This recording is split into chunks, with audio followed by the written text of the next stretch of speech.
What is going on, guys? It's your boy Sly Geordie and welcome back to F1 2018, or rather welcome to F1 2018, as I've never played it on the channel before. But here we are. F1 23 is coming out in just a few days and I'm going to be starting a My Team career on it. We're going to be live streaming it, and basically I just wanted to sort of not only do a practice video to sort of prepare myself and my way of making content for that game, but also look back at the game that actually got me into you know, F1 once again. Now, if you don't know, I actually played F1 2010 as a kid. My favorite team was McLaren Mercedes, Fernando Alonso and Lewis Hamilton. That was like my first season I watched. I actually have a Fernando Alonso hat from that season, 2007. My favorite driver at the time when I was younger was Jenson Button, who was a driver for McLaren Mercedes. And then I kind of just dropped off. I don't remember why I stopped watching F1 or when. It just happened, and it wasn't until this year and this season did I actually start watching it again. And obviously McLaren, not my favorite team now. I've seen how far they've fallen in recent years. I say that Williams is my favourite team. Williams were one of my favourite teams to watch back then as well, along with Toro Rosso. I really liked the idea of Red Bull having a junior team, you know, but McLaren Mercedes was the one I supported the most back then.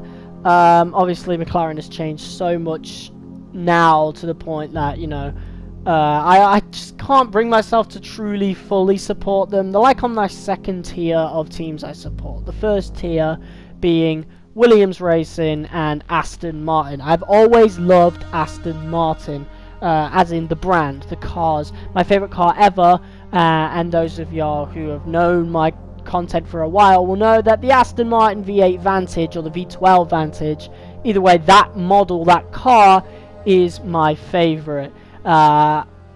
Need for Speed Most Wanted 2012 being the main reason for how much that car grew on me, and yeah, it's my favourite car to this day, and it feels natural that I'd support Aston Martin. Now, this year, of course, I started watching F1 again. I actually can't remember why. I think it might have been a similar situation to how I got into Call of Duty last year, and I just got bored. And ended up playing F1 2018, fell in love with it. I think I remember playing as McLaren. I think I definitely played as Ferrari as well. Didn't play as any of the other teams. But yes, as we are here, we're on the F1 2018 demo. I didn't have the full game. Looking at some of these teams, like the Force India team, you wouldn't think they're Force India because they actually look exactly like Racing Point did in F1 2019 and 2020. I was very tempted to go with Williams Racing as the team we were going to choose for this video, but I'm going to save that for the driver career mode that we will be doing, most likely live. And I ended up going with Scuderia Toro Rosso because they're not Toro Rosso anymore, they're AlphaTauri now, and yeah, I don't really support them anymore because, again, it's a different team entirely. But it was nice to see Pierre Gasly. Of course, I was going to choose him as a teammate because I do like Pierre Gasly as a driver. AlphaTauri hasn't really grown on me so much. I don't hate them, but it's a team I'm indifferent towards. I just don't really care too much for them. But yes, for those of y'all interested in more F1 content on the channel, a driver career with Williams is coming up. I won't just be at Williams. I'll end up leaving for another team at some point. But the main pudding is F1 My Team. That's what I want to do. My own team. It is going to be so awesome. I can't wait to do it. We'll also try out the other stuff as well, like F1 World.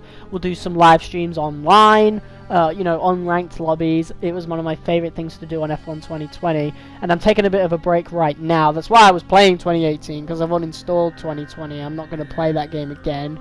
Or I'll come back to it at some point, but yeah, for now, that's not going to be the case. So I went through my assists and everything. I thought I'd got them all right first go, but I ended up having to switch some of the assists halfway through. The AI driver level on 80 felt a little too easy at first, so I ended up bumping that up to 85, which is very weird because 80 was the one that was sort of pushing my boundaries on F1 2020. Of course, I still have the racing line on as well. I've only been playing the F1 game since January, and I quite enjoy it as it is. So I doubt I'm going to turn the racing line off unless I'm really wanting to try something different.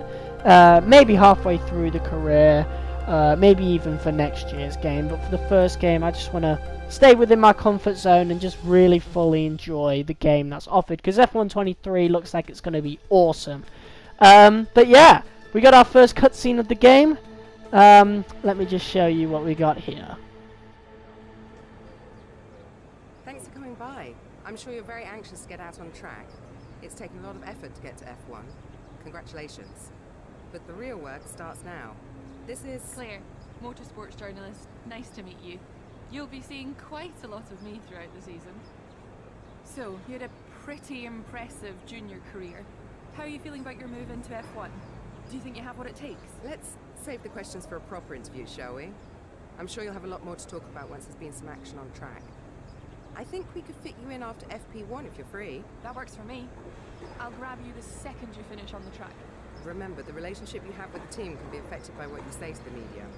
So be careful. Anyway, it's time to catch up with Carl. He's waiting for you in the data center. Good luck out there today.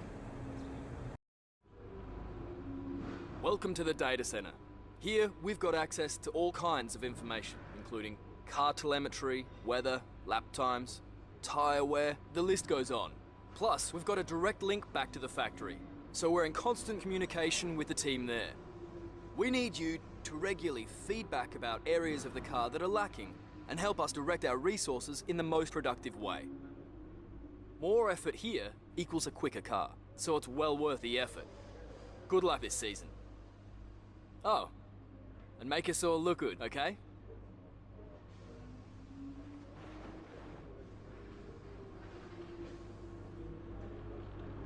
Welcome to your new team. Toro Rosso are famed for nurturing promising talent and kickstarting the careers of exciting drivers, from Vettel to Sainz to Ricciardo. But they're much more than that. This is a strong team that expects regular points finishes. And here we are, back in the old data center or data center. It was so boring. I've seen that it's actually changed in F1 23. I don't know if they changed it in a game beforehand, because the games I have played this year, F1 2018 demo, 2019 the full game, and then I heard about my team and got 2020 and then been playing that since then. So yeah, this data center, I've been seeing it like all the time. The R&D trees, apparently the trees aren't a thing now, and I usually hate skill trees if you know me at all, but it works really well with F1, and it was kind of in character.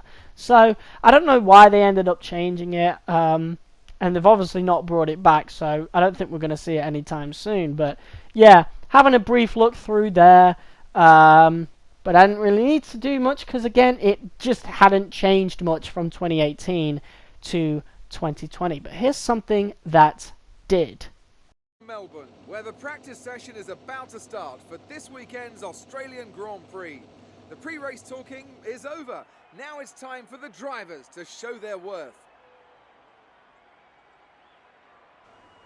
We can see, of course, plenty of activity in the garages as we wait for the green light to get this session underway. Anthony Davidson, thank you for joining me once again. What are you going to be looking out for once the cars get out there on the circuit today? Well, naturally, in any free practice session, you can never be sure exactly what programs the teams are running, how much fuel they've put in, and so on. So it's important to resist the temptation to draw any firm conclusions from the fastest times on the monitor.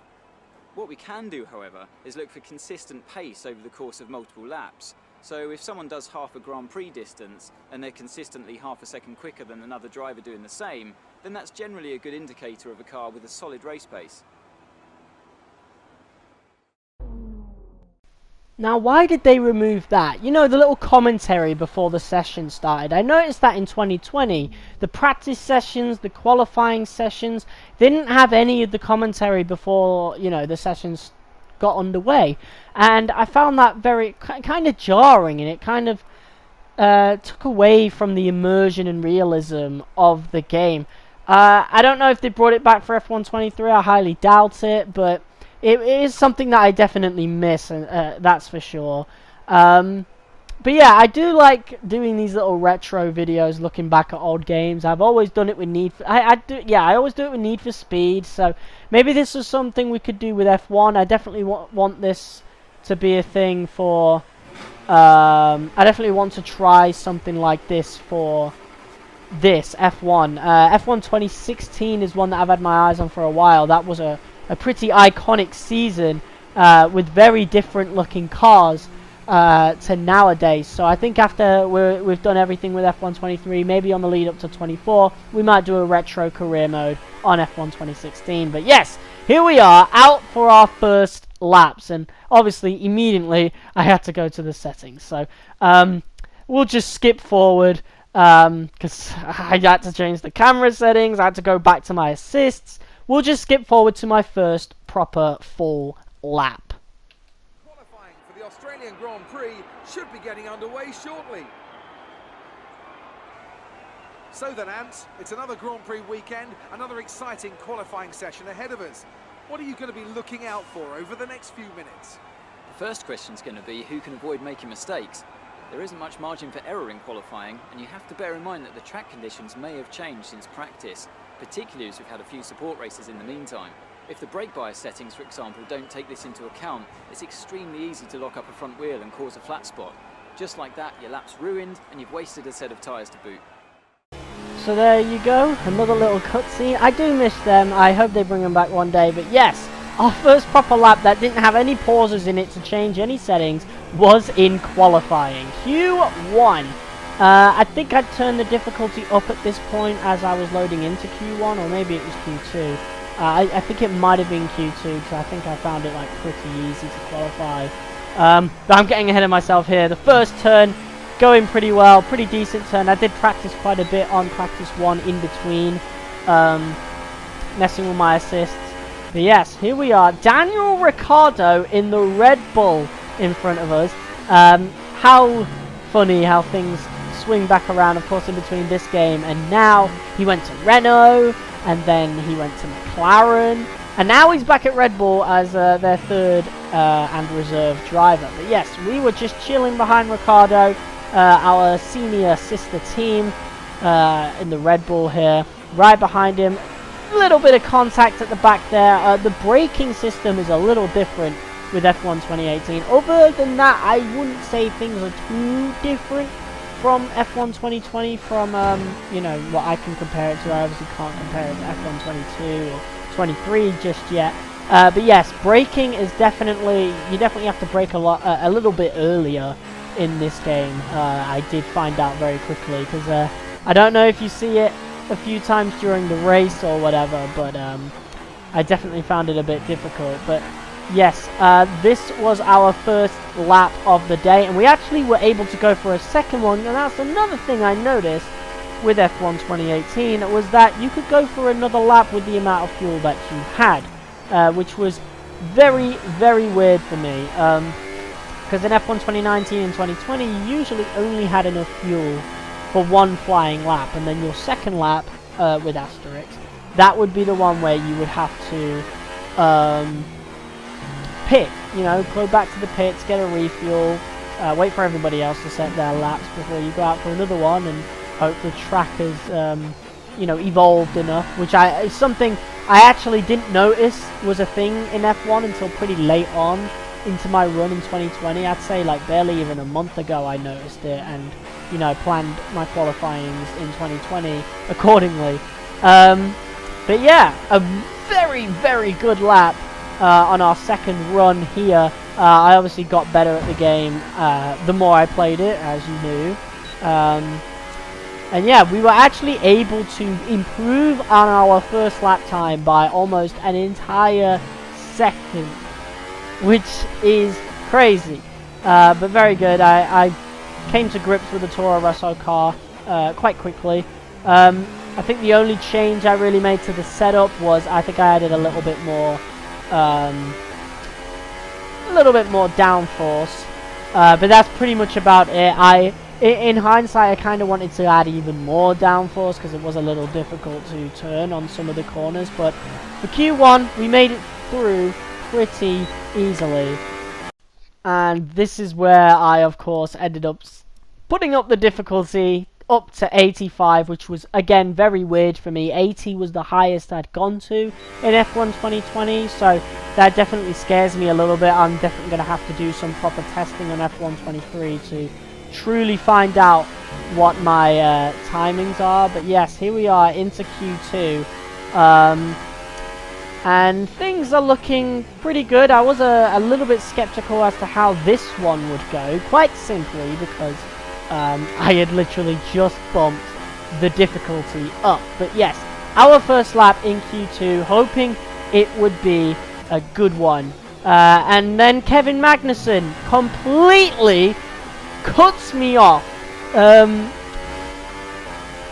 Honestly, I'm used to F1 2020, and usually the AI goes out of your way, goes out of their way to let you pass, especially when you're on your flying lap. Magnussen completely ruined my lap and then had the gall to move out of the way 2 corners later, 3 corners later, which boggles my mind. You know, that definitely something I hope doesn't happen in 23, because that was absolutely abysmal and straight up ruined my lap. But obviously we managed to vastly improve on that lap. Magnussen cost us about 2 seconds. I say that though, if you were watching closely earlier, I moved my fuel down, my fuel mixture to lean, which is another thing I know I'm going to miss in 23. I know that wasn't a thing from 2021 onwards. I don't know why, you know, experimenting with the fuel mixtures throughout the races was definitely one of my favorite parts of the game. You know, just pushing it as hard as possible on the rich, and then, you know, saving it, putting it on lean on certain corners. And I don't know if that's still a thing. I got Magnussen back there. That I knew he was on his flying lap, so I just completely brake checked him, took his wing off. No punishment for it as well. You might also notice that the tyres are purple, which was very weird for me, because these are ultra soft tyres, and I think the yellow tyres were super softs, and then the white tyres are just softs, which was just weird because I'm very used to hards, mediums, softs from 2019 onwards, but apparently that wasn't a thing here, and it was very weird because to me it looked like an F1 car with F2 tyres.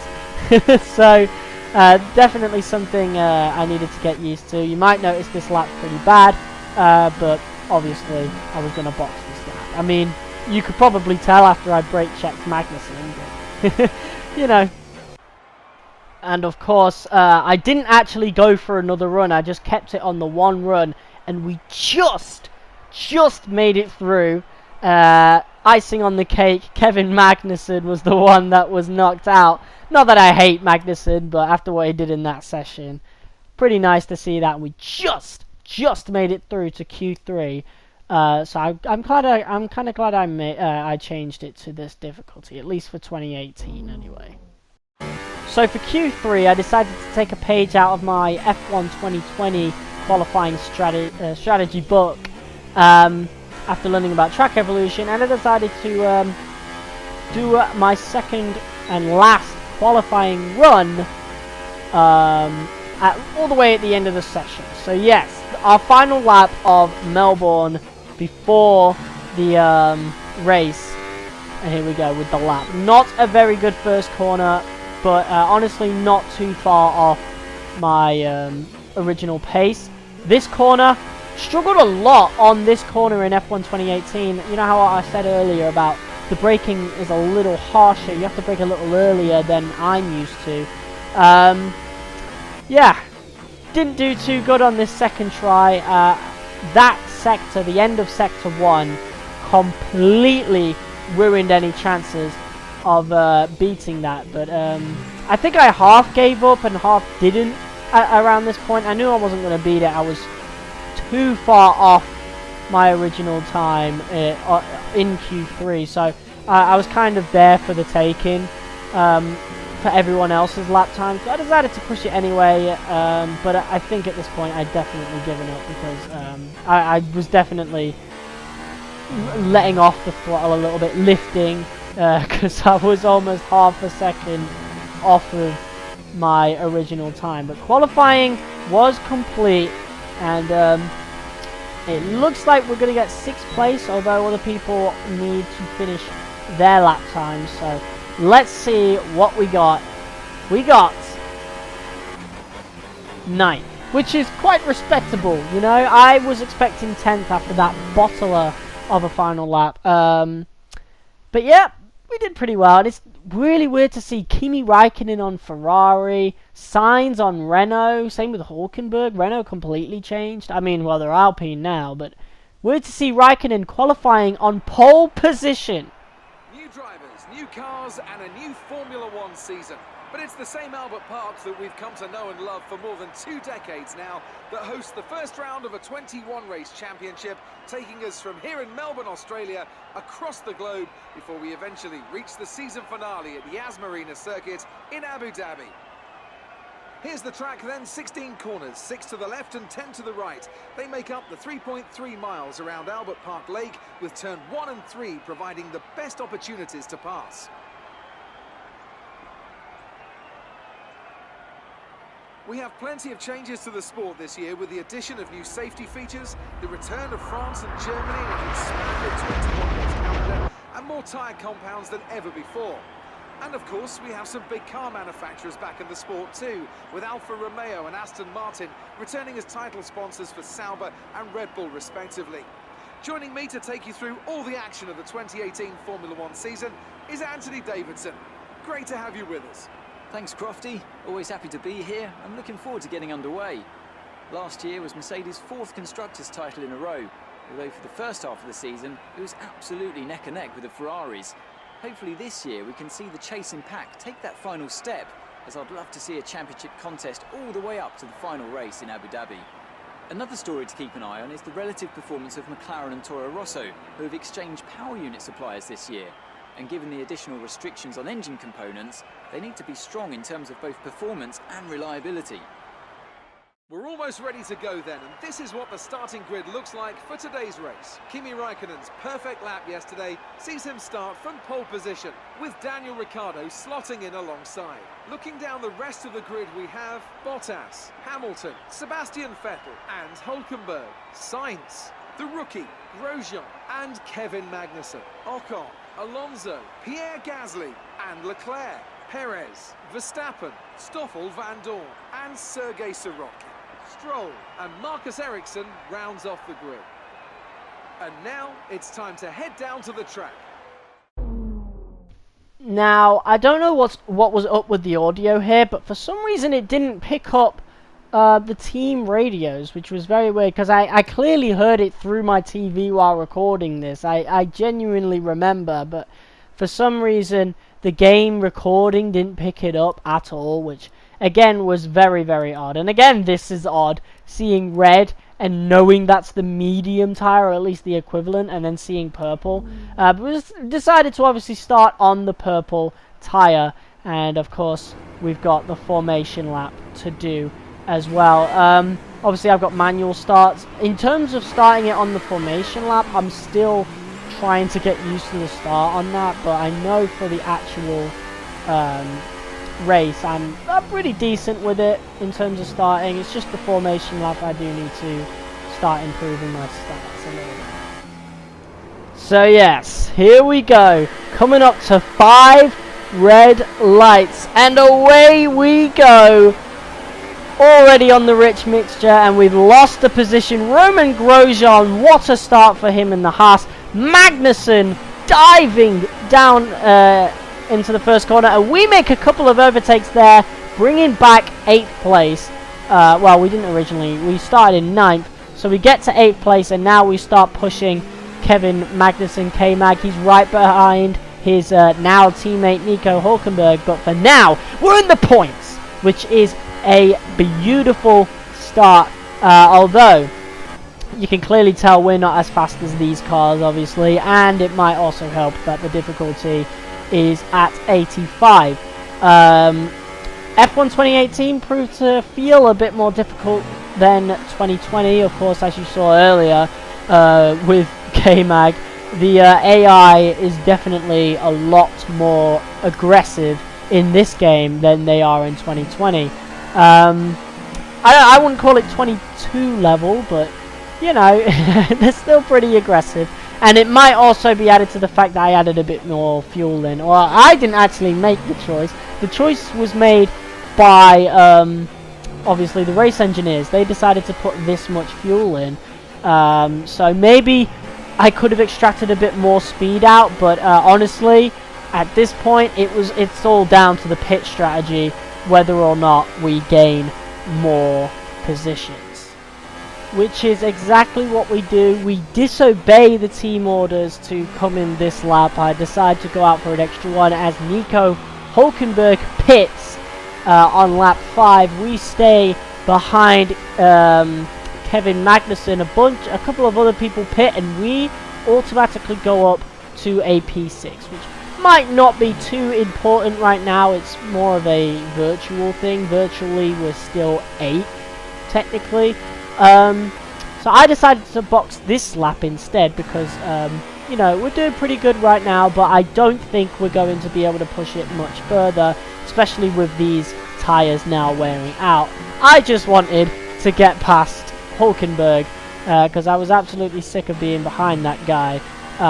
We're only doing 15 laps, but I got ADHD and my patience wears very, very thin, so we were not going to stick behind that guy, but we were also not wanting to stick behind Magnussen, so I wanted to be able to pit in this lap in the hopes of getting a little faster, and this is why we end up pitting with Magnussen. We want to stick with him as much as possible.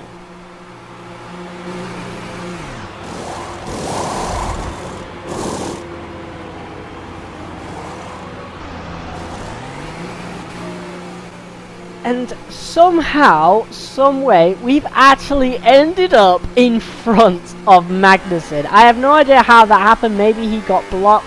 I know Hamilton and a couple of other drivers came past. But yeah, and to make matters even better, he is 2 positions behind us. We are separated by Roman Grosjean, but obviously we don't feel safe for long. If you guys remember, Roman Grosjean pretty quick on that first lap, so yeah, we had a little job to do. My initial plan was to try and catch up to Sainz, but as the laps dragged on, that wasn't going to be the case. So we would have to rely on any pit stops in front of us if we were to have the chance at any point. And honestly, me and my big mouth, I recorded this race yesterday, and I honestly forgot that. We actually managed to overtake Sainz, and it was, I think it was Hulkenberg or someone else out in front. We weren't able to gain too many positions after this, but there you go. The fight for 10th, we managed to overtake Sainz in the Renault. So we did have to try and pull a little bit on Hulkenberg, and I think it was Hulkenberg that we weren't able to catch up to. He was just a little too fast, and quite honestly, as you can probably tell, we don't have that kind of fuel. But decent lap, we're showing some decent pace. We get pushed back up to an 8th place. We've got Ocon here, who we want to try and overtake as well. Can we do that?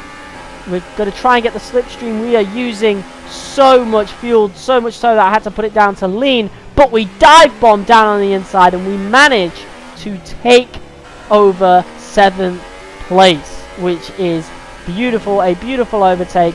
But will we be able to keep it for long? We're having to save our fuel a little bit now, and this is something, again, this is something I'm going to miss when we play F1 23. I do like experimenting and really trying to stretch the fuel mixtures as much as possible to extract the best performance out of the car, and of course myself.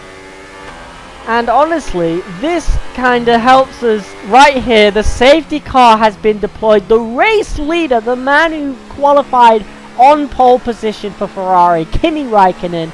I don't know what happened. Maybe it was an engine failure, maybe it was a crash. Either way, we've had to go onto the safety car queue. Now, I don't know, I know recently there's been this glitch with the safety car where you can't actually overtake them. Sorry, I hit the mic there a little bit. But we actually, the game told me to overtake the safety car here, and we had to catch the safety car queue. Now this really helped me, because as you can tell, I immediately turned down my ERS, so we could save our fuel and recharge the ERS, which was going to be so important, or at least I thought. Because as the safety car was coming in, we started to go all out again. I put my ERS on the maximum, I put the fuel mix on the maximum, and look, Hulkenberg is pulling further and further away. Looks like everybody else was doing the same thing I was doing and just saving, and obviously we're meant to be fighting in the midfield. You know, we're not meant to be this high in P6, and of course even Ocon's managed to pull on us now. So obviously when we overtook him earlier, I think he was just coming out of the pits, and it was also a mixture of maybe he was fuel saving as well.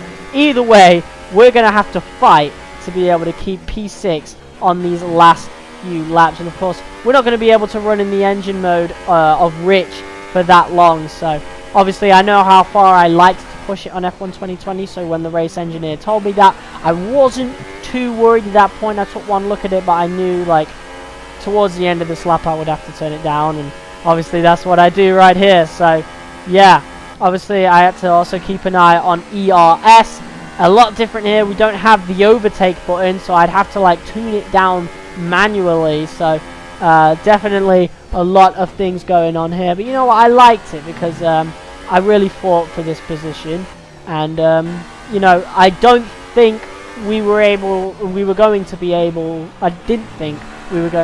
to catch up to Hulkenberg. So obviously my main goal was to be able to stay in P6, because we might be slower than some of the cars behind us, but we can make our car as wide as possible in the corners and really keep the position as much as we can, which is what we do. Going into the final lap, still in 6th place. Ocon, we got a nice gap behind us, some clean air in front of us. I feel like we definitely pulled on Hulkenberg just a little bit, and I definitely still wanted to try and push for that position, though I don't think we were able to get there because of course I just didn't have the fuel for it, and obviously didn't have the ERS for it neither, as you could probably tell.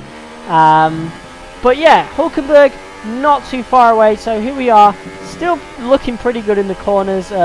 My tyres, I've been managing them pretty well. Bit of a corner cut there.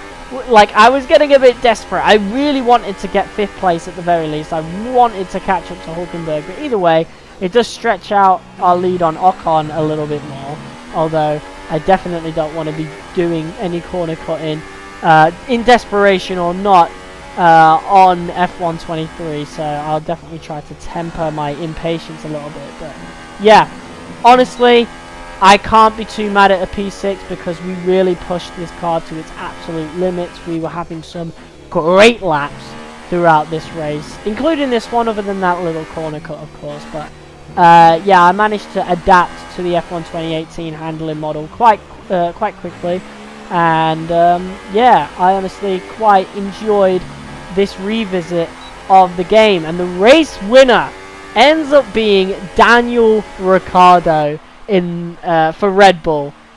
Honestly, a very respectable P6 in the Toro Rosso. End of the day, we actually beat our teammate, who I haven't mentioned at all, and I don't even think we saw our teammate out on track at all. I think we pitted on the same lap. So I might have blocked him a little bit. And honestly, look at these graphics. Look at how good Christian Horner looks. And you look at this right now, and you truly see how much little has changed. I wonder how long we're going to go with these F1 games. Like, bro, these victory animations have been the same, like, since forever. You know, when they first get out of the car.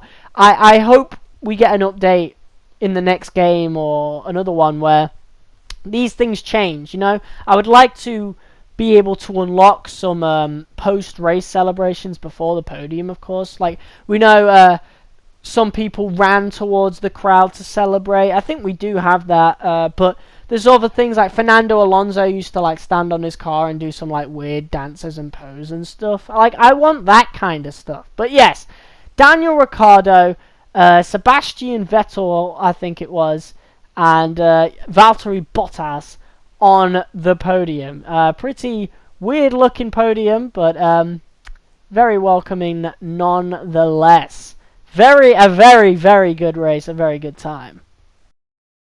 But yes, that is going to end off our little look back episode on F1 2018. Honestly, it was a very impulsive idea. I didn't plan to come back to 2018. It was just, I was craving to play F1 again, and I'd already deleted 2020. So I thought, you know what, let's go back to where I kind of started. I don't really remember too much of playing 2010. I just know I played it as a kid. But 2018 is the one I remember playing quite vividly. So a little look back on it, and kind of wanted to test how I would do my my team episodes as well. So yeah, guys, thank you all so much for tuning in and watching this little impromptu episode in F1 2018, and I will see you all in the next video for F1 23. I am so excited for it.